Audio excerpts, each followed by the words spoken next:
¿Cómo están? Seguimos haciendo balances y proyecciones de los distintos sectores del gobierno. Principalmente en esta ocasión vamos a ver qué pasa con el sector de la vivienda. Qué mejor que tener al ministro de Vivienda y Urbanismo, Rodrigo Pérez, para que nos haga un comentario con respecto a cuáles son los desafíos de este 2013 para la cartera y otros temas. Ministro, muchas gracias por estar aquí en DFTV. Bueno, muchas gracias. Bienvenido. Nicolás, un gusto estar aquí. Esta es una oportunidad importante para poder compartir con los televidentes lo que ha sido este año 2012 y los desafíos que tenemos para el 2013, que son muy importantes todavía. Varios desafíos, varios puntos, pero primero quiero llevarlo brevemente a cómo fue el 2012. Uno de los puntos protagónicos, por supuesto, y lo que ha destacado también el Ministerio en el último tiempo, ha sido el tema de la reconstrucción. ¿Cómo va eso? Porque las cifras que ustedes de hecho usted dio en la cuenta pública son bastante alentadoras, hay un porcentaje importante ya de avance en la reconstrucción. ¿Cuál es un poco el balance en este punto?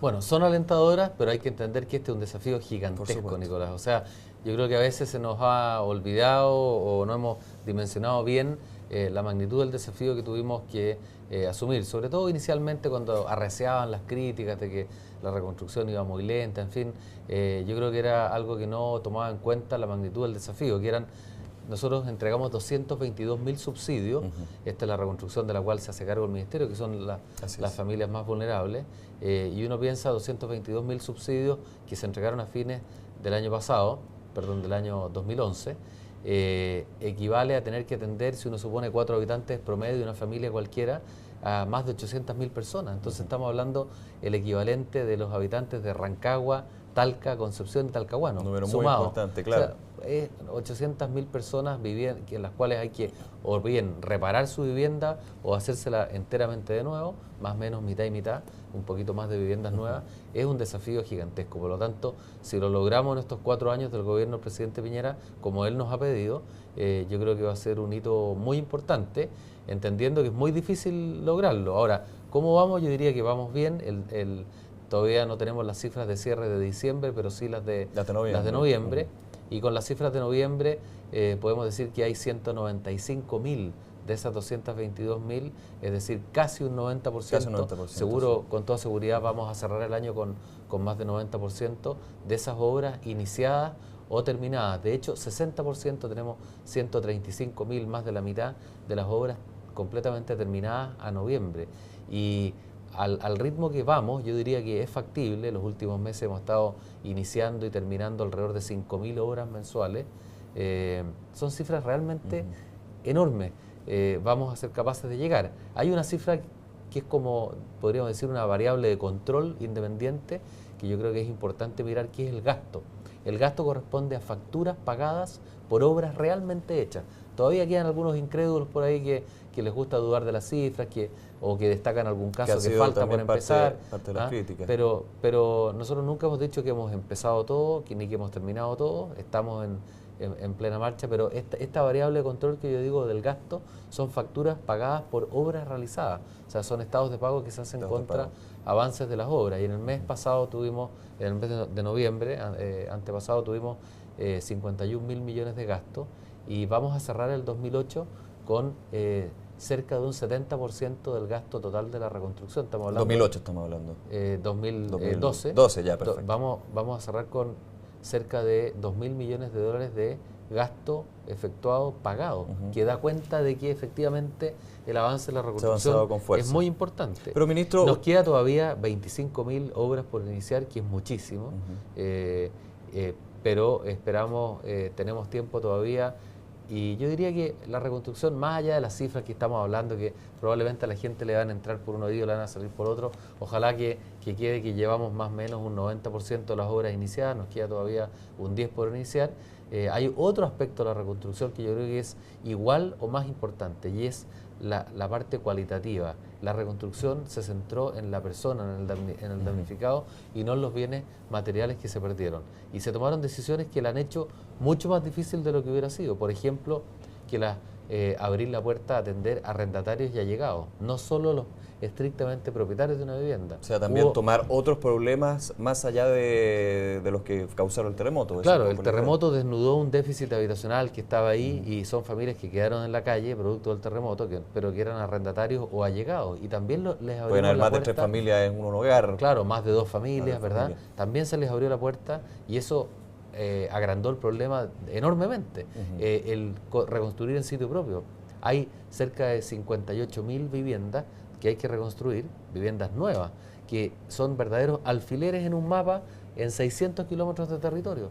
Eso es muy difícil de abordar, son una cantidad enorme de proyectos. Hubiera sido mucho más fácil juntarlos a todos a las afueras del pueblo, pero hubiera implicado desarraigar esas familias de sus raíces, de su familia, de sus amigos, de donde está su trabajo, en fin, y se tomó la decisión de poder dar la oportunidad de reconstruir en ese lugar. Ministro, el hacerse cargo del patrimonio arquitectónico, cultural. Tenemos más de 5.000 viviendas que dentro de polígonos que se definieron de alto valor patrimonial. El repensar las ciudades, el incluir el riesgo del tsunami. Es un proyecto bastante más integral que el hecho en concreto de la situación. Yo diría que más que fijarse solo en los bienes que se perdieron, yo creo que se pensó en la persona humana, en el damnificado y también en la oportunidad de hacer mejor ciudad. Yo los invito a que vayan a Dichato, por ejemplo, y vean lo que ahí se ha hecho, que es una cosa increíble y que ya está prácticamente terminado.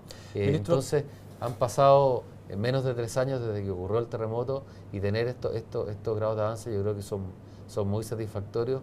Pero no podemos descuidarnos, todavía queda una cantidad de obras muy importantes por terminar. El desafío es que esas obras se hagan. Hay restricciones de oferta muy importantes, en muchos lugares nos cuesta encontrar empresas constructoras, son empresas constructoras que no siempre son de primer nivel, de hecho hay más de 750 trabajando en la reconstrucción. Es un desafío de gestión enorme, así que nosotros tenemos que mantener la presión y queda mucho trabajo en la reconstrucción, a pesar de que yo diría que vamos bien. Pero no solo de reconstrucción vive el hombre, por supuesto, hay otros puntos. Y lo llevo a los puntos que van a ser focos de atención para el Ministerio este 2013. La reconstrucción va a ser muy importante, pero hay otros temas. ¿Cuáles son? Bueno, hay otros temas. Yo diría que el 2012 fue, por una parte, el año de la consolidación del subsidio para la clase media, que es muy importante. Diría que fue un subsidio que fue muy bien recibido, que vino a completar una falencia que había en ese mercado, particularmente entre 600 y 1.000 unidades de fomento, y que va a permitir que un número muy importante de familias chilenas, mediante su propio esfuerzo, pero con un apoyo del Estado, logren acceder al sueño de la casa propia. Y es muy relevante, por ejemplo, para una vivienda de 800 UF, que podríamos considerar una vivienda de clase media, ¿verdad? Las familias reciben un apoyo equivalente al 50% del valor de la vivienda. Esa familia le implica un dividendo de alrededor de 65.000 pesos. Normalmente están pagando dividendos de 120 o 150.000 pesos. Así que cubre un doble propósito de mejorar el nivel de ingresos de esa familia y también poder acceder al sueño de la casa propia. Hicimos algunos ajustes, pero yo diría que lo más importante fue el gran nivel de aceptación que ha tenido esto, el gran nivel de postulaciones. Hicimos modernizaciones muy grandes, la posibilidad de pedir hora por internet para ir al servicio. Agilizar los procesos finalmente. Montamos un portal inmobiliario de vivienda con subsidio que fue premiado como el mejor sitio web del sector público el año pasado. Es un portal inmobiliario muy interesante donde están toda la oferta de viviendas entre 600 y 2.000 UF, por comuna, por región, por precio, con su ubicación del proyecto, las distancias que haya a los servicios, colegios, en fin. Y incluso algo que pensábamos que era muy difícil de lograr, pero lo logramos, hoy día se puede postular el subsidio para la clase media por internet en 10 minutos. Hay que hacer algunos pasos previos, obtener la clave, en fin. Así que también emprendimos una modernización muy importante.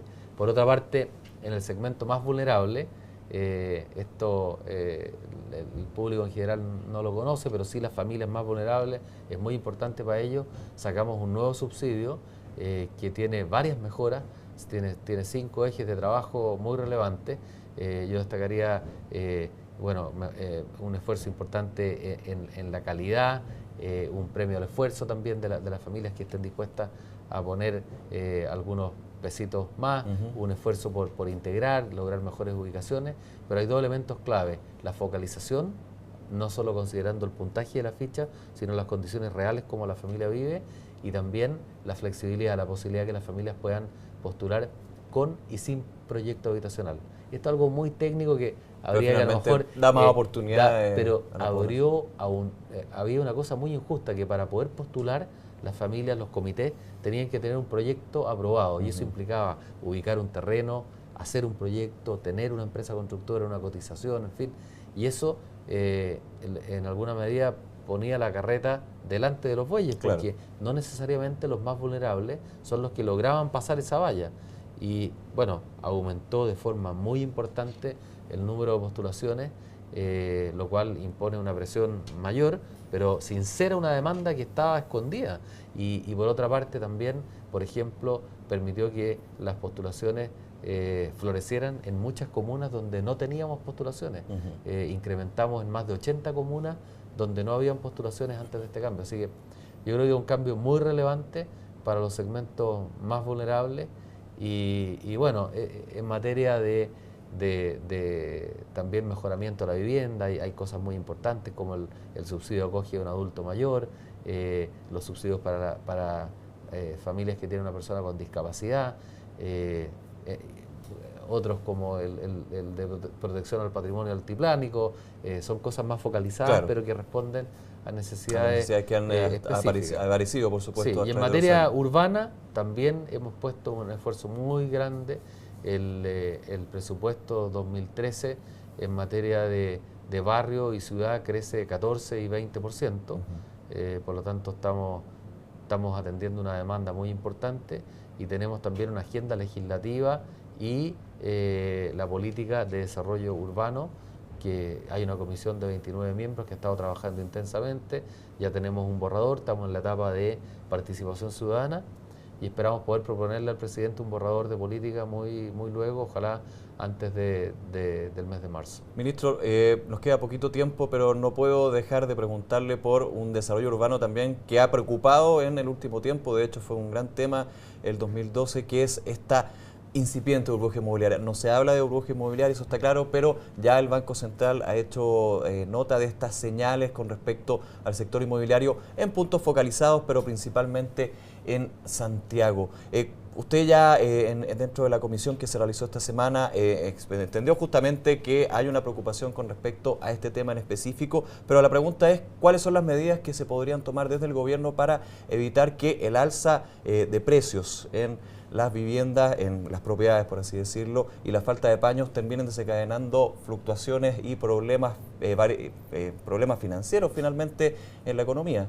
Bueno, lo que le preocupa al Banco Central es que haya un impacto en el sistema financiero que sea negativo.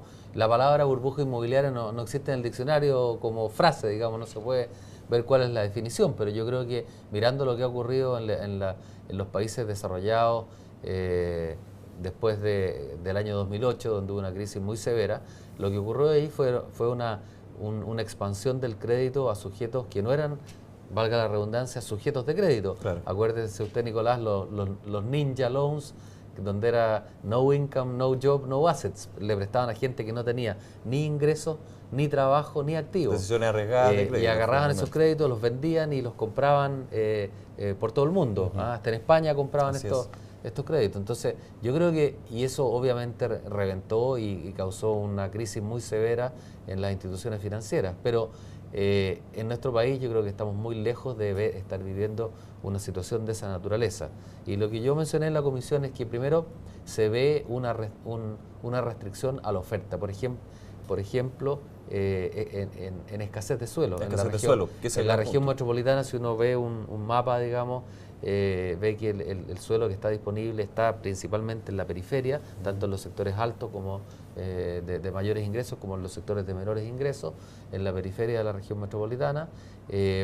Sí diría que ha habido obviamente un incremento de los precios, pero si uno ve una serie larga de tiempo, no hay una disociación muy grande respecto del aumento de los ingresos de las personas. Por ejemplo, hoy día venía en el diario un artículo de un banco de inversión que decía que si uno mira desde el año 2006 a la fecha, o sea, previo a la crisis del 2008 hasta hoy día, los precios de las viviendas han crecido. Bueno, primero entender que este país ha retomado un ritmo de crecimiento y de generación de empleo muy grande. Hay elementos de la economía que finalmente terminan en este boom inmobiliario, como se ha mencionado. Eso bueno, está claro.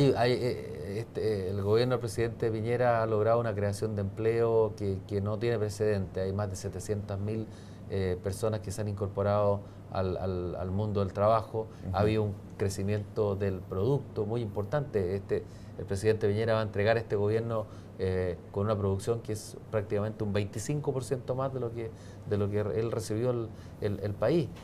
Los ingresos de las personas han aumentado mucho. Entonces, claro, ha habido un alza de los precios, pero también ha habido un alza muy importante de las condiciones de vida de las personas, del nivel de ingreso de la población. Por lo tanto, y de hecho en una serie larga de tiempo, si uno ve cuánto ha subido los precios de las viviendas con respecto a los ingresos de las personas, hay aproximadamente hasta fines del 2011 un 1% más, pero en países donde hubo burbuja fue alrededor de un 10% más. Pero ministro, claramente entonces, el tema del suelo. Perdón, sí, usted me preguntaba, ¿qué se puede hacer? Claro. Yo diría el tema del suelo es los paños. Sí, yo diría que varias cosas. No todo depende del gobierno. En primer lugar, las comunas tienen una responsabilidad muy importante aquí. Las comunas, los planes reguladores comunales, las comunas son las que dictan la normativa urbana de una comuna. Hablemos de densidad. Las regiones son las que determinan cuál es el límite urbano de la ciudad, en fin.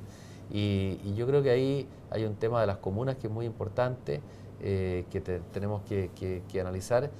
También está los planes reguladores intercomunales, donde hemos estado trabajando. Se logró en la época final del intendente Echeverría aprobar el PRMS 100, que recordemos el Plan Regulador Metropolitano de Santiago. Sí, que agrega 10.000 hectáreas de suelo urbano a la ciudad de Santiago, que es muy importante, de las cuales aproximadamente 6.000 van a ir a desarrollo inmobiliario o de servicios, de infraestructura, y eso es muy relevante. ¿Se está trabajando en este PRMS? Se está trabajando en ese PRMS 100, esperamos poder reingresarlo a la Contraloría muy pronto, ojalá dentro del primer trimestre de este 2013, y yo creo que hay que tener ojo con este tema de la burbuja y una posible restricción al crédito que puede implicar, sobre todo a las personas más vulnerables, porque esta expansión de precios no es igual en todo Chile y no es igual en la región metropolitana en todas las comunas. Así es. Y tenemos una gran cantidad de familias que están en el margen, que son objeto, por ejemplo, del subsidio para la clase media, para los sectores más emergentes. Hoy día hay cerca de 900.000 familias chilenas que están fuera del crédito, que ganan menos de 198.000 pesos y que no pueden acceder a un crédito de 350 unidades de fomento. Y si hay una restricción, por ejemplo, del 30 al 25% de los ingresos, que algo que se ha hablado, eso podría impactar a más de 350.000 familias, porque en esa línea, digamos, de acuerdo a la encuesta CACEN, se mueve una gran cantidad de gente, así que hay que tener cuidado con afectar a lo mejor a familias que pueden acceder, que pueden pagar, que no hay una situación de especulación detrás y que podrían quedar fuera del crédito. Un tema que por supuesto va a ser también muy importante analizarlo durante este año. Muchas gracias, ministro, por esta entrevista y lo mejor para este 2013 y los desafíos por delante. Bueno, muchas gracias a ustedes por la invitación, Nicolás. Muchas gracias. Y a ustedes ya los dejamos invitados, por supuesto, a una nueva entrevista aquí en DFT.